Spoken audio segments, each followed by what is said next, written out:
చూడండి, వాక్యంలోనికి వెళ్దాం. 1 కొరింథీ 15వ అధ్యాయము 58వ వాక్యం.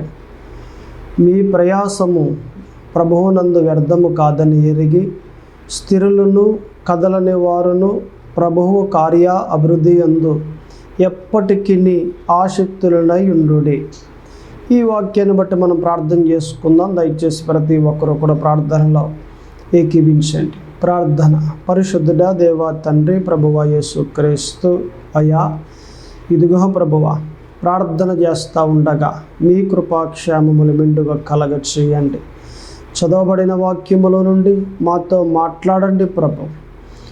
మీరు మాట్లాడి మా అందరినీ మీ వాక్యాల చేత బలపరచండి. ఈ కొద్ది ప్రార్థన ఆలకింపచేయమని యేసుక్రీస్తు నామమున అడుగుచున్నాను తండ్రి, ఆమేన్. మరలా అదే వాక్యాన్ని మనం చదువుకుందాం. చూడండి, మీ ప్రయాసము ప్రభువు నందు వ్యర్థము కాదని ఎరిగి స్థిరులను కదలని వారును ప్రభువు కార్య అభివృద్ధి యందు ఎప్పటికిని ఆసక్తులనై ఉండుడి. ఈ వాక్యము నిజానికి మనకి ఎక్కడ కనిపిస్తూ ఉంది? 1 కొరింథీ 15:58 కనిపిస్తూ ఉంది. ఎవరు రాశారట? అపోస్తలుడైన పౌలు రాశాడు. ఆయన దాదాపుగా 14 పత్రికలు రాశాడు. బైబిల్లో మనకు కనిపిస్తాయి. ఆ 14 పత్రికల్లో సంఘానికి అనేక మాటలు, సంఘానికి కావలసిన మాటలు, సంఘం బలపరిచే మాటలు, బలపరచబడే మాటలు, సంఘం హెచ్చరింపబడే మాటలు, ఇవన్నీ కూడా సంఘానికి కావలసిన మాటలన్నీ కూడా పౌలు రాసినట్లుగా మనకి 14 పత్రికల్లో కనిపిస్తాయి. ఆ మాటలలో ఇదొక మాట. ఈ మాట ప్రకారంగా మనం ఆలోచన చేస్తే ఏమంటున్నాడట? మీ ప్రయాసము ప్రభువు నందు వ్యర్థము కాదని ఎరిగి అని అన్నాడు. అంటే నిజానికి మనం దేవుల్లో ఎన్నో ప్రయాసపడతా ఉన్నాం, ఎన్నో రకాలుగా మనం కష్టపడతా ఉన్నాం, ఎన్నో రకాలుగా ఆ దేవుళ్ళలో పనులు చేసుకుంటూ వెళ్తూ ఉన్నాం. నిజానికి పరిచర్య చేయటం, అలాగనే ఇంకా చెప్పాలంటే ప్రార్థనలు చేయటం, ఉపవాసాలు చేయటం, అలాగనే ఇంకా కాస్త మనం ముందుకెళ్తే దేవుల్లో అనేక రకాలుగా సువార్త, ఉపదేశకుడు, లేకపోతే ఇంకా మనం మాట్లాడకుండా వెళ్తే అనేక రకాలుగా దేవుల్లో ఎన్నో రకాలుగా మనం కష్టపడుతూ ఉన్నాం. అయితే చాలామంది అనుకుంటారు కదా, నేను పరిచర్య చేశాను, సుఖమేముంది, దేవుడు నాకు ఏమిచ్చాడు, నేను చేసుకుంటా పోతున్నాను అంతే తప్ప కానీ దానివల్ల నాకు లాభమేమీ లేదు అని ఇలా అనుకుంటారు, మనసులో అనుకుంటారు, లేకపోతే పక్కవారితో చెప్తూ ఉంటారు. మీరు గ్రహించాలి, దేవుడు ఏదైనా ఒకటి చేయించుకున్నాడు అని అంటే ఖచ్చితంగా దానికి ప్రతిఫలం ఇస్తాడు. ఇవ్వలేదనుకోండి, దేవుడే మనకి ఏమైపోతాడట? రుణపడిపోతాడు. ఇప్పుడు నిజానికి మనం ఎవరికో ఒక 1000 రూపాయలు ఇచ్చాం. ఆ 1000 రూపాయలు తాను ఇచ్చేస్తే పర్లేదు, కానీ ఇవ్వకపోతే ఆయన మనకి రుణము ఉండిపోతాడు కదా. లేదా ఆయనే వచ్చి మన ఇంటి దగ్గర ఏదో పెళ్ళి జరిగింది, ఆ పెళ్ళిలో పని చేశాడు రోజు అంత మాటలు అంటే ఆయన ఇంట్లో మనం ఏదైనా కథకెళ్ళి మనం కూడా చేయాలి. చేయకపోతే ఆయన వచ్చి చేసాడు కాబట్టి ఆయనకి మనం రుణపడిపోతాం మనం ఆ పని విషయమై. ఎలాగో మనం ఆలోచన చేస్తే దేవుని పని మనం చేసాం కాబట్టి దేవుడు మనకు ఏమైపోతాడు? రుణపడిపోతాడు. మనిషి దేవునికి రుణపడతాడా?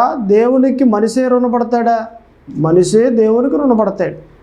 మరి అలాగ ఉండాలంటే దేవుడు ఖచ్చితంగా మనం చేసిన పరిచర్యకు ఆయన ఏదో ఒక ప్రతిఫలం, దీవెనగా, మేలుగా, ఆశీర్వాదంగా ఏదో ఒక రూపంలో నీకు ఇవ్వాలి కదా. ఇస్తాడు ఖచ్చితంగా. అంటే పరిచర్య చేసిన వానికి ప్రతిఫలం ఇస్తాడు. దేవునిలో ఏదైనా ఒక పని చేస్తే, దేవుని సువార్త చేసినా లేకపోతే పరిచర్య చేసినా, ఇలాగన దేవునిలో ఏదైనా ఒకటి చేస్తే ఖచ్చితంగా దానికి ప్రతిఫలంగా దీవెన అనే దాన్ని దేవుడిస్తాడు. ఇలా మనం మాట్లాడుకుంటూ వెళ్తే ఇప్పుడు ఇక్కడ మాట ప్రకారంగా మీ ప్రయాస వ్యర్థము కాదు. నువ్వు చేసిన పరిచర్యకు ప్రతిఫలం ఇస్తూ ఉన్నాడు కాబట్టి నువ్వు చేసిన పరిచర్య వ్యర్థం కాదు, నువ్వు చేసిన సువార్త వ్యర్థం కాదు, మీ ప్రయాస వ్యర్థం కాదు. ఒక్క మాటలో చెప్పాలంటే టోటల్గా మీ ప్రయాస వ్యర్థం కాదు. సో దేవుడు ఇలాగున మనతో మాట్లాడుతూ ఉన్నాడు. మీ ప్రయాసము ప్రభువునందు వ్యర్థము కాదని ఎరిగి తర్వాత ఏం చేయాలి? స్థిరమైన వారిగా ఉండాలి, కదలని వారిగా ఉండాలి. ఎందుకంటే చాలామంది నేను ఎంత పరిచర్య చేసినా, ఎంత సువార్త చేసినా, ఎంత సేవ చేసినా ఏం ప్రయోజనం లేదండి, ఏం ప్రయోజనం లేదు. ప్రయోజనం లేకుండా ఉండదు, ఖచ్చితంగా ప్రయోజనం ఉంటుంది, దేవుడు ఇస్తాడు. సో ఇలా లేదండి, ప్రయోజనం లేదండి, యూజ్ ఏమీ లేదండి మాకు అనేసి కొంతమంది పడిపోతూ ఉన్నారు. బలహీనతలలో అస్థిరులుగా పడిపోతూ ఉన్నారు. నిలకడ లేని జీవితాలుగా వారి జీవితాలు మనకు కనిపిస్తూ ఉన్నాయి. అందుకే దేవుడు అంటున్నాడు, మీరేం కంగారు పడకండి, మీరు చేసిన పరిచర్య వ్యర్థమేం కాలేదు, మీరు చేసిన సువార్త ఏమీ వ్యర్థమేం కాలేదు, మీరు చేసిన సేవ ఏమీ వ్యర్థమైపోలేదు అని దేవుడు మాట్లాడుతూ ఉండి, మీరు స్థిరమైన వారిగా ఉండండి. మీ ఆత్మీయ జీవితంలో స్థిరమైన వారిగా ఉండండి. మీ ఆత్మీయ జీవితంలో కదలని వారిగా ఉండండి. ఎలా ఉండాలట? కదలని వారిగా అని ఇలా మాట్లాడి, ఇంకా కాస్త మనం ముందుకెళ్తే, ప్రభువు కార్య అభివృద్ధి యందు ఎప్పటికీ ఆసక్తులై ఉండుడి అని అన్నాడు. అంటే దేవుని కార్యాల విషయంలో మీరు ఎప్పటికీ ఎలాగ ఉండాలట? ఆసక్తి కలిగి ఉండాలి. ఎప్పటికీ శ్రమలు వచ్చినప్పటికీ, బాధలు వచ్చినప్పటికీ, అవమానాలు వచ్చినప్పటికీ, నిందలు వచ్చినప్పటికీ ప్రభువు కార్యాల విషయమే మీరు ఆసక్తి కలిగి ఉండండి. అంటే శ్రమ వస్తే ఒకలాగున, శ్రమ రాకపోతే ఒకలాగున దేవుని పరిచర్య చేసే వాళ్ళు చాలామంది ఉన్నారు. బాగుందని కూడా సువార్త చేస్తారు, ఇంట్లో శ్రమలు వచ్చేసాయని కూడా సువార్త మానేస్తారు. బాగుందని కూడా సేవ చేస్తారు, ఇంట్లో ఏమన్నా బాధలు వచ్చేసాయనుకోండి సేవ మానేస్తారు. విశ్వాసాలు అనుకోండి, వారు చక్కగా బాగుంటే, వారి జీవితాల్లో ఆనందంగా ఉంటే ఆలయానికి వచ్చి పరిచర్య చేస్తారు. ఏమన్నా ఇబ్బందులు, నిందలు, అవమానాలు కనిపించాయనుకోండి పరిచర్య చేయడం మానేస్తారు. ఏం బాగోలేదమ్మా, ఏం బాగోలేదు, మానేస్తారు పరిచర్య చేయటం. అంటే బాగుంటే ఒకలాగున, బాగోకపోతే ఒకలాగున ఉండకూడదు. మనం బాగున్నా బాగోకపోయినా దేవుని పరిచర్య మట్టుకు మనం చేసుకుంటూ వెళ్ళాలి. అదే అంటున్నాడు దేవుడు అక్కడ. ఏమని? ప్రభువు కార్య అభివృద్ధి యందు ఎప్పటికీ, ఏటట? అప్పుడప్పుడు కాదు, అకస్మాత్తుగా కాదు, ఎప్పటికీ, రెగ్యులర్, ఎప్పటికీ ఆసక్తి కలిగి మీరు ఉండండి. ఏ శక్తి కలిగట? ఆసక్తి కలిగి మీరు ఉండండి. చల్లారిపోకండి. ఏమై ఉండాలట? నిలబడి ఉండాలి, స్థిరంగా ఉండాలి, కదలకుండా ఉండాలి, స్టిల్గా ఉండాలి. మీరు ఎప్పుడైతే అలా ఉంటారో ఖచ్చితంగా దేవుడిచ్చే ఆశీర్వాదాన్ని చూస్తారు. అంతేగాని ఏదో అప్పుడప్పుడు చేసి, బాగున్నప్పుడు చేసి, బాగోలేనప్పుడు మానేసి, ఇది కరెక్ట్ కాదు, ఇది సరైన భక్తి కాదు. ఇప్పుడు నిజానికి రోజు భోజనం చేస్తున్నామా? చేస్తున్నాం. శ్రమ వచ్చిందని భోజనం మానేస్తామా? మానేయం. శ్రమ వచ్చిందని మంచినీళ్ళు త్రాగడం మానేస్తామా? మానేయం. శ్రమ వచ్చిందని స్నానం చేయడం మానేస్తామా? మానేయం. అంటే రెగ్యులర్గా చేసేవి కొన్ని ఉన్నాయి. మరి వాటితో పాటు దేవుని పరిచర్య కూడా రెగ్యులర్గా చేసేదే అని మీకు ఎందుకు తెలియట్లేదు? ఎన్ని బాధలు వచ్చినా, ఎన్ని శ్రమలు వచ్చినా, ఎన్ని ఇబ్బందులు వచ్చినా దేవుని సువార్త మానకూడదు. ఎన్ని ఆటంకాలు వచ్చినా దేవుని సేవ మానకూడదు. 600 అయినా 106 అయినా దేవుని సువార్త ఎప్పుడు, దేవుని సేవ ఎప్పుడు ముందుకి వెళ్తానే ఉండాలి, కానీ దాన్ని ఆప్ చేయకూడదు. ఇది పరిశుద్ధాత్మ దేవుడు మీతో మాట్లాడేది. మీరు ఎలా ఉన్నారు? మీరు ఏం చేస్తూ ఉన్నారు? మీ ఆత్మీయ జీవితాలు ఎలాగున్నాయి? మీ ఆత్మీయ జీవితంలో మీరు బలంగా ఉన్నారా, బలహీనంగా ఉన్నారా? మీ ఆత్మీయ జీవితంలో స్థిరంగా ఉన్నారా, అస్థిరులుగా ఉన్నారా? మీ ఆత్మీయ జీవితంలో మీరు కదిలేవారిగా ఉన్నారా, కదలని వారిగా ఉన్నారా? ఇదే ఈరోజు వాక్యం. రెల్లు పొల చూడండి, అంటే ఇసుక తిప్పల్లో ఉంటాయి కదా, దుబ్బు పొలలో. గాలి ఎట్టేస్తే అటే వంగిపోతూ ఉంటుంది. ఆ దుబ్బు ఎలా వేసింది అనుకోండి ఇలా వంగిపోదు, అలా వేసింది అనుకోండి అలా వంగిపోదు. దాని గుణం అదే. అలాగే చాలామంది విశ్వాసులు మనకు కనిపిస్తూ ఉంటారు. గాలి ఎట్టేస్తే అటే, శ్రమ వచ్చిందా ఇలా పడిపోతారు, నింద వచ్చిందా అలా పడిపోతారు. నిలకడగా ఉండరు, నిలబడి ఉండరు. ఏమ్మా రాలేదే ఆదివారం అంటే అంటే మా అన్నయ్య వచ్చాడండి అంటే అన్నయ్య రాగానే నిలబడిపోయావు, అన్నయ్యకి ఇచ్చేసావు ప్రధానమైన స్థానం, దేవుడికి ఇవ్వలేదు. ఏమ్మా ఆదివారం రాలేదే అని అంటే ఇంకొక అమ్మని అడిగామనుకోండి, అంటే నేను హాస్పిటల్కి తీసుకెళ్ళాను మా అమ్మాయిని, ఆదివారమే పెట్టుకోవాలా, సోమవారం పెట్టుకోకూడదా, సోమవారం పని ఉంటుందండి అంటే డబ్బుకి ఇచ్చావు ప్రధానమైన స్థానం, దేవునికి ఇవ్వలేదు. అంటే ఇలాగున చాలామంది దేవునికి ప్రధానమైన స్థానం ఇవ్వకుండా పనిపాటులకు, బంధువులకు, ధనానికి ప్రధానమైన స్థానం ఇచ్చేసి వీరంతా దేవుణ్ణి అవమానపరుస్తూ ఉన్నారు, బాధ పెడుతూ ఉన్నారు. అందుకే ఇంతగా మీరు ఎలాగున్నారు? దేవునికి ప్రధానమైన స్థానం ఇస్తూ ఉన్నారా? నిశ్చయముగా దేవుడు మిమ్మల్ని ఒక రోజున జ్ఞాపకం చేసుకుంటాడు, వర్ధిల్లింపజేస్తాడు, మీ బంధువులలో తలగా చేసి ఒక ఉన్నతమైన స్థాయిలోనికి హెచ్చింపజేస్తాడు. మర్చిపోడు ఆయన, మిమ్మల్ని మర్చిపోడు, జ్ఞాపకం చేసుకుంటాడు. మీ చేయ పట్టుకుని గమ్యానికి చేరుస్తాడు, వాగ్దానంలోకి తీసుకెళ్తాడు ఆయన మీ చెయ్యి పట్టుకుని. మర్చిపోయి ఏమండి, మన దేవుడు మర్చిపోయే దేవుడు కాదు, లేకపోతే ఆయన దగ్గరికి వచ్చి నిలబడితే నెట్టేసే దేవుడు కూడా కాదు. దయ కలిగిన వాడు, కరుణ కలిగిన వాడు, మనందరినీ జ్ఞాపకం చేసుకుని ఒక మంచి ఆశీర్వాదాన్ని కలగజేసే దేవుడై ఉన్నాడు మన దేవుడు. సో ఈ మాట ప్రకారంగా మనం మాట్లాడుకుంటే మనము ప్రభువు కార్యాల విషయమై ఎప్పటికీ ఆసక్తి కలిగి ఉండాలి. అయితే ఓవరాల్గా మనం మాట్లాడుకున్న ఈ మాటల్లో ఒక వర్డ్ తీసుకుని మనం ప్రయాణం చేద్దాం ఈరోజు. అసలు ఈ వర్డ్ ఎక్కడుందండి అంటే ఈ వాక్యంలో మరలా నేను చదువుతాను చూడండి. మీ ప్రయాసము ప్రభువునందు వ్యర్థము కాదని ఎరిగి స్థిరులను కదలని వారును. ఏటట కదలని వారును. ఈ వర్డ్ మనము అండర్లైన్ చేసుకుందాం. కదలని వారు. అసలు ఎవరు కదలకుండా ఉంటారు భక్తిలో అనేది మనం టాపిక్గా తీసుకుని ఈరోజు మనం ప్రయాణం చేద్దాం. ఇందులో మనకి 3 మాటలు ఉన్నాయి. మొదటి మాట, మనకి నమ్మిన వారు కదలకుండా ఉంటారు భక్తిలో. రెండవ మాట, నీతిగా ఉన్నవారు కదలకుండా ఉంటారు భక్తిలో. నీతిగా ఉంటే కదలకుండా ఉంటారు. అలాగునే మూడవ మాట, దేవుణ్ణి కలిగి ఉన్నవారు కదలకుండా ఉంటారు. ఈ 3 మాటలు మనం వివరించుకుంటూ ముందుకెళ్దాం. ఆ తర్వాత మనం ముగించుకుందాం. మొదటిగా మనం చూడండి, ఆ మాట ఎక్కడ వ్రాయబడి ఉంది?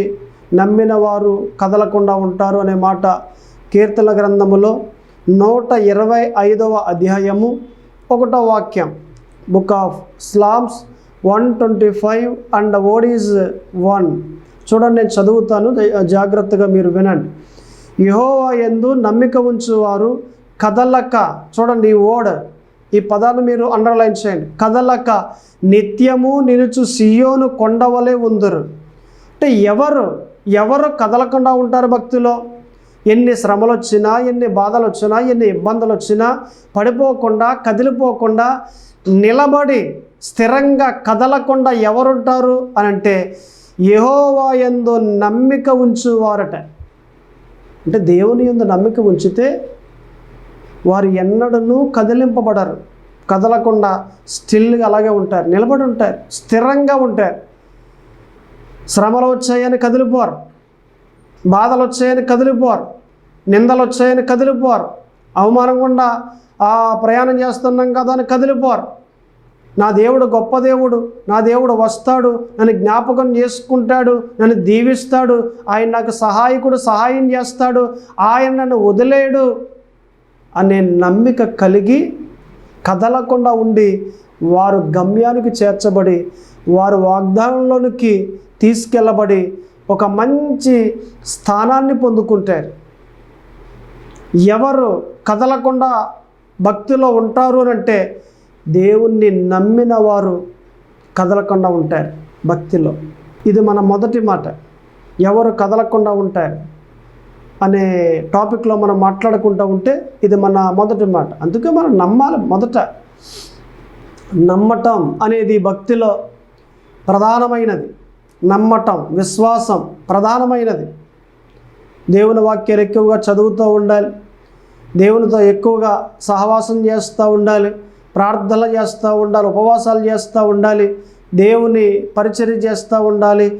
దేవునిలో కొనసాగుతూ ఉంటే నమ్మిక అనేది మన హృదయంలోకి వస్తుంది. దేవుని వాక్యాన్ని ఎక్కువగా విన్నామనుకోండి, దేవునితో ఎక్కువగా సహవాసం చేసామనుకోండి, వినటం వలన విశ్వాసము కలుగును. అంటే వాక్యాలు వినగా ప్రార్థన చేసి దేవునితో సహవాసం చేయగా నమ్మిక అనేది మన హృదయంలో కలుగును. ఆ నమ్మిక పడిపోకుండా దేవుడు నిలవబెట్టే అటువంటి మంచి విశ్వాసం, మంచి నమ్మిక దేవుడు మనకిస్తాడు. ఎప్పుడైతే బలమైన నమ్మిక కలిగి ఉన్నామో, ఎన్ని ఆటుపోట్లు వచ్చినా, ఎన్ని శ్రమలు వచ్చినా, ఎన్ని బాధలు వచ్చినా, ఎంతలాగున అపవాది బాధించినప్పటికీ, శ్రమ పెట్టినప్పటికీ మనం నిలబడే ఉంటాం. నా దేవుడు వస్తాడు అని ఎదురు చూస్తూ ఉంటాం, నిరీక్షణ కలిగి ఉంటాం. మనం దేవుని కోసం ఎదురు చూస్తూ మనం ఉండగలుగుతాం. ఎవరు అలా ఉంటారు అంటే నమ్మిక, దేవుని యందు నమ్మిక గలవారు ఏమండి దేవుని కోసం ఎదురు చూస్తూ ఉంటారు. సో ఎవరు కదలకుండా ఉంటారు అని అంటే భక్తిలో మొదటిగా నమ్మిన వారు కదలకుండా ఉంటారు. ఇక రెండవ మాటలోకి మనం వెళ్ళినట్లయితే సామెతల గ్రంథములో 10వ అధ్యాయము 30వ వాక్యం దయచేసి చూడండి. ప్రోయర్బ్స్ చాప్టర్ 10 అండ్ వర్డ్ ఈజ్ 30. నేనే చదువుతూ ఉన్నాను, మీరు చూడండి. నీతిమంతుడు ఎన్నడను కదిలింపబడడు అనేది మీరు అండర్లైన్ చేయండి. మొదటిగా వాక్యంలో కూడా మనం ఏం చూసాం? కదలక, నిత్యము కదలక అనేది అండర్లైన్ చేసాం కదా. అలాగనే ఇది కూడా అండర్లైన్ చేయండి. ఏది? కదిలింపబడడు. సో ఎవరు కదలకుండా ఉంటారు భక్తిలో అనంటే నీతిమంతులు కదలకుండా ఉంటారు. నీతిగా బ్రతికేవారు, పవిత్రంగా బ్రతికేవారు, యథార్థంగా బ్రతికేవారు, న్యాయంగా బ్రతికేవారు, దేవునికి అనుకూలంగా బ్రతికేవారు, వీరంతా కూడా నిలబడే ఉంటారు కానీ భక్తిలో పడిపోరు. మోసానికి అప్పగించబడరు. మోసం చేసే వాళ్ళు చాలామంది ఉన్నారు. ఇప్పుడు చూడండి, నిజానికి ఎలాగనంటే మొదటగా మీరు 10,000 కట్టండి. మీరు 10,000 కట్టారంటే రెండవ నెల మీకు 5,000 వస్తుంది. తర్వాత మరలా ప్రతి నెల కూడా అలాగనే మరి 5,000 వస్తూ ఉంటుంది. మొదట మీరు జస్ట్ ఒక 10,000 కట్టారంటే తర్వాత నుండి ప్రతి నెల కూడా 5,000 మీరు తీసుకోవచ్చు అని అంటారు. ఈ 10,000 మన దగ్గర పట్టుకుపోదామని వీళ్ళు అంటారు కదా. అదేంటండి, ఒక 10,000 కడితే ఏది ఇంకా నెల నుండి ఇచ్చేస్తూ ఉంటారా 5,000? అంత డబ్బు మీరు ఎలాగిస్తారు? మీకు ఇందులో లాభం ఏముందనంటే, మేం కాదండి, వేరే దేశంలో ఒక స్త్రీ ఉందండి, ఆ స్త్రీకి ఆ ఆస్తులు చాలా ఎక్కువగా ఉన్నాయి, స్థలాలు, పొలాలు, ఒక వాడ కూడా ఉంది. ఆమె బాగా వృద్ధాప్యంలోకి వచ్చేసింది. ఆమెకి 60వ సంవత్సరం, ఇంకా చనిపోయే పరిస్థితుల్లో ఉంది. ఆమెకు ముందు వెనక ఎవరూ లేరు. సో ఆమె ఏం చేస్తుందంటే అనాథులకు పంచిపెట్టేస్తుందా, లేదా లేని వారికి పంచిపెట్టేస్తూ ఉంది. ఎవరున్నారా, ఏ దేశం అంటే మన ఇండియా కనిపించిందంటే మన ఇండియాలో ఎవరు పేదవారైతే వారికి ఇంకా పంచి ఇచ్చేస్తూ ఉంది. అందుకని మొదటిగా 10,000 కడితే ఇక అక్కడి నుంచి అంతా కూడా ఆ ఆస్తి అంతా మనకు ఇచ్చేస్తూ ఉంటుంది అని అంటారు. ఇంకెళ్ళు ఏమైపోతారట, ఇదేదో బాగుంది అబ్బాయి అనేసి 10,000 కట్టేస్తారు. బహుశా వస్తే ఒక నెల రావచ్చు 5,000, తర్వాత 5,000 ఎగనామా. ఏది ఇంకా రాలేదేంటి, ఈ నెల రావాలి కదా అని ఫోన్ చేస్తే ఫోన్ ఎత్తారు. ఇంకెక్కడున్నారు? ఏ పథకం ఇది చెప్పండి? ఎత్తుపోతల పథకం ఎత్తేసారు, అయిపోయింది. ఎగనామా పెట్టేసారు, అయిపోయింది. సో నేను అంటాను కదా, ఇలా మోసానికి అప్పగించబడరు నీతిమంతులు. అంటే మోసంలో పడనివ్వడు దేవుడు, కదిలిపోనివ్వడు దేవుడు.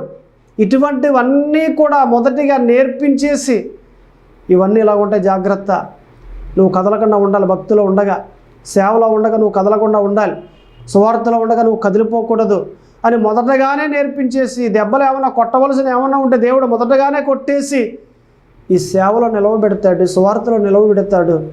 ఇక చూడండి, నీతిగా బ్రతుకుతున్న ఈ సువార్థికులు, నీతిగా బ్రతుకుతున్న ఈ విశ్వాసులు, నీతిగా బ్రతుకుతున్న ఈ సేవకులు ఎలా ఉంటారు అంటే ఇటువంటి మోసాలు చేస్తూ ఉన్న వారి దగ్గర కదిలిపోకుండా ఉంటారు. అందుకని నీతిమంతులు ఎలా ఉంటారు అంటే కదిలిపోకుండా ఉంటారు. ఎవరు కదలకుండా ఉంటారు భక్తుల్లో అని అంటే నీతిమంతులు కదలకుండా ఉంటారు. ఇలా మనం మాట్లాడుకుంటూ వెళ్తే చాలా వాక్యాలు కనిపిస్తాయి, చాలా ఉదాహరణలు కనిపిస్తాయి. ఏమండి, చాలా మాటలు కూడా చెప్పుకోవడానికి లోకంలో చాలా మోసగాళ్ళు ఏమంటే మనకు కనిపిస్తాయి. ఎక్కడ చూసినా మోసాలే, ఎక్కడ చూసినా అబద్ధాలే. లోకం అండి, లోకం. ఎవరు పడిపోతారట? దురాశ కలిగి ఉన్నవారు పడిపోతారు. ఆశ గలవారు కాదు, దురాశ కలిగి ఉన్నవారు పడిపోతారు. దురాశ ఏం చేస్తుంది? ధన అపేక్ష సమస్త కీడులకు మూలం. ఎవరిలో అయితే దురాశ ఉందో వారు ఖచ్చితంగా మోసాల్లో పడిపోతారు. వారు ఖచ్చితంగా ఏమంటే కొన్ని నష్టపోతూ ఉంటారు, దురాశ కలిగి ఉన్నవారు. అందుకే మనం కష్టపడుతున్నాం, ఇంత మట్టుకు చాలు, కష్టపడలేనిది మనకెందుకు, ఒకరిది మనకెందుకు అనే మనసు కలిగి ఉంటే ఆ వ్యక్తి ఖచ్చితంగా ఎప్పుడూ కదిలింపబడడు, ఎప్పుడూ మోసంలో పడ్డాడు. అంతేగాని ఏదన్నా వస్తుంది ఉచితంగానంటే దానికి ఇంకా వీళ్ళకి చూడండి చెవులు 2 లేచిపోతాయి, నెక్కపొడి చేస్తాయి 2 చెవులను. ఏదో వచ్చేస్తుందంటారా, 30,000 వచ్చేద్దంట, 50,000 వచ్చే. నువ్వు కష్టపడుతున్నావా? నీదా సొమ్ము? ఎవరిదో వస్తుందంటే నువ్వు ఎందుకు ఆశపడుతున్నావు? నష్టపోతావు ఖచ్చితంగా. నీది నీకుంటే చాలు, దేవుడు నీకు ఎంత ఇచ్చాడో అది ఉంటే చాలు. నీది కాని దాని గురించి నువ్వు ఆలోచన చేసినా, నీది కాని దాని గురించి పరుగులు తీసినా ఖచ్చితంగా ఒకరోజు నష్టపోతావు, ఖచ్చితంగా ఒకరోజు దెబ్బతింటావు. కొన్ని సంవత్సరాలు పట్టుద్ది అది సరవ్వాలంటే, కొన్ని సంవత్సరాలు మరలా. అందుకని ఎందుకు పరుగులు, ఎందుకు ఉరుకులు? కష్టపడు, దేవుడు ఎంత ఇస్తున్నాడు నెలకి, దాంతో తృప్తిగా జీవించు. నాది నాకుంటే చాలని అనుకో, ముందుకు సాగిపో, నీ జీవితం ఆనందంగా ముందుకు వెళ్ళిపోద్ది. అన్నీ నాకే కావాలి, అది నాకే కావాలి, ఇదే నాకే కావాలి అనేసి దొల్లేస్తూ ఉంటే ఏమీ అంటుకోదు. మోసాల్లో పడిపోవడమే తప్ప ప్రయోజనం ఏమీ ఉండదు. సో ఈ మాట ప్రకారంగా నీతిమంతులు ఎన్నడూను కదిలింపబడరు. మన టాపిక్ ఏంటి? ఎవరు కదిలింపబడరు? నమ్మినవారు, దేవుని నమ్మినవారు కదిలింపబడరు. మన ఫస్ట్ వర్డ్. మన సెకండ్ వర్డ్ నీతిగా ఉన్నవారు కదిలింపబడరు. అలాగనే మన థర్డ్ వర్డ్లో కూడా వెళ్దాం చూడండి. మన 3వ మాట ఏమంటారంటే దేవుణ్ణి కలిగి ఉన్నవారు కదిలింపబడరు. ఆ మాట మనకి ఎక్కడుంది? Psalms chapter 16 and what is 8. కీర్తన గ్రంథము 16వ అధ్యాయము 8వ వాక్యం నేను చదువుతాను చూడండి. ఆయన నా కుడి పార్శ్వమందు ఉన్నాడు గనుక నేను కదల్చబడను. ఇక్కడ కూడా ఏమొచ్చింది? కదల్చబడను. దాన్ని అండర్లైన్ చేయాలి. మొదటి వాక్యములో అంటే మూల వాక్యములో కదలని వారును అనేది అండర్లైన్ చేయండి. కీర్తన గ్రంథము 125:1 కదలక, నిత్యము నిలుచు, కదలక అనేది అండర్లైన్ చేయండి. అలాగనే సామెతల గ్రంథము 10:30 నీతిమంతుడు ఎన్నడను కదిలింపబడడు అనేది అండర్లైన్ చేయండి. అలాగనే కీర్తన గ్రంథము 16:8 ఆయన నా కుడి పార్శ్వమందు ఉన్నాడు గనుక నేను కదిలింపబడను అనేది అండర్లైన్ చేయండి. ఎవరు కదిలింపబడరు? ఈ వాక్య ప్రకారంగా దేవుణ్ణి కలిగి ఉన్నవారు. దావీదు అంటున్నాడండి ఈ మాట, దేవుడే నా కుడి పార్శ్వమందు ఉన్నాడు, అందుకని నేను కదిలింపబడను. ఏ మోసాలకి పడిపోను, ఏ దాగాకి పడిపోను నేను, అలాగే పాపంలో పడిపోను నేను. దేవుడు నా కుడి పార్శ్వమందు ఉన్నాడు, సో నేను కదిలింపబడను, నాకేం భయమేమీ లేదు అని ఇలాగున రూఢిగా దావీదు చెప్తూ ఉన్నాడు, రూఢిగా చెప్తూ ఉన్నాడు. సో ఈ మాట ప్రకారంగా నా కుడి పార్శ్వమందు ఉన్నాడు అని అంటే దావీదులో ఎవరున్నట్లు? దేవుడు ఉన్నట్లు. అంటే దేవుణ్ణి కలిగి ఉన్నవారు కదిలింపబడరు. That's my point. దేవుణ్ణి కలిగి ఉన్నవారు కదిలింపబడరు. అందుకని ఎవరు కదిలింపబడరు అంటే దేవుణ్ణి కలిగి ఉన్నవారు కదిలింపబడరు. దేవుని కలిగి ఉండాలి.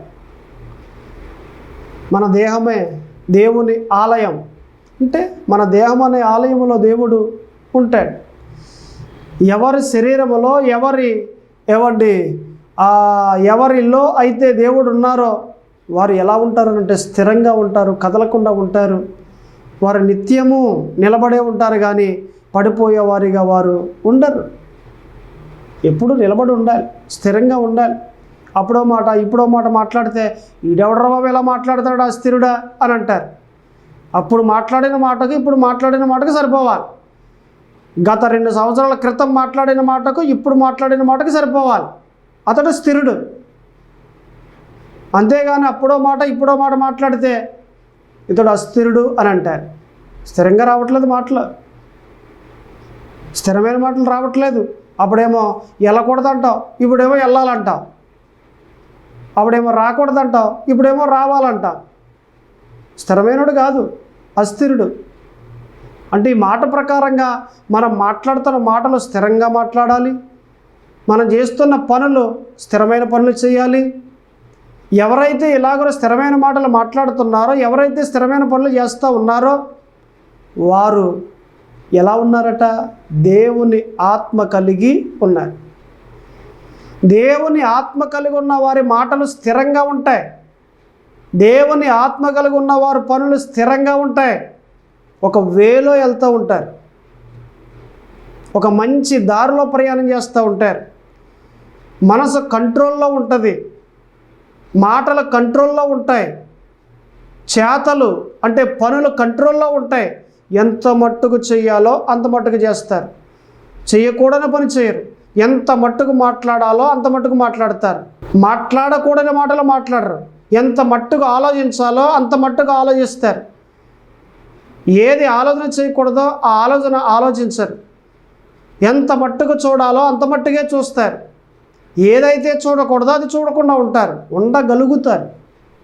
దేవుణ్ణి కలిగి ఉన్నవారు స్థిరంగా ఉంటారు, కదలకుండా ఉంటారు. సో ఈ మాటల ప్రకారంగా మనం మాట్లాడుకుంటే ఎవరు కదిలింపబడరు అనంటే నమ్మిన వారు కదిలింపబడరు. ఎవరు కదిలింపబడరు అనంటే నీతిగా ఉన్నవారు కదిలింపబడరు. ఎవరు కదిలింపబడరు అనంటే దేవుణ్ణి కలిగి ఉన్నవారు కదిలింపబడరు. ప్రార్థన చేసుకుందాం. దయచేసి అందరూ కళ్ళు మూసుకుని ప్రార్థనలో ఎక్కిపించండి. ప్రార్థన. పరిశుద్ధుడా దేవ తండ్రి, ప్రభువా యేసు క్రీస్తు, అయా ఇదిగో ప్రభువా, ప్రార్థన చేస్తూ ఉండగా మీ కృపాక్షేమములు మెండుగా కలగ చేయండి. మీ కృపతో నింపండి, మీ దయతో నింపండి. ఇదిగో మాతో మాట్లాడిన మాటలను బట్టి వందనాలు, స్తోత్రములు. ఎవరు కదిలింపబడరు అనే టాపిక్ మీద మాతో మాట్లాడి మమ్మల్ని ఎంతగానో బలపరిచారు. వందనాలు, స్తోత్రములు. మీకే మహిమ కలుగునగాక. దీవించండి, బలపరచండి. ఎవరైతే మరి సమస్యలో ఉండి వచ్చారో, ఈ వాక్యాన్ని వింటూ ఉన్నారో వారందరిని దీవించి ఆ సమస్య నుండి విడిపించండి. ఈ దీవెన ఆశీర్వాదములు మా అందరికీ దయచేయమని, ఈ కొద్ది ప్రార్థన ఆలకింపచేయమని యేసు క్రీస్తు నామమున అడుగుచున్నాను తండ్రి. ఆమేన్.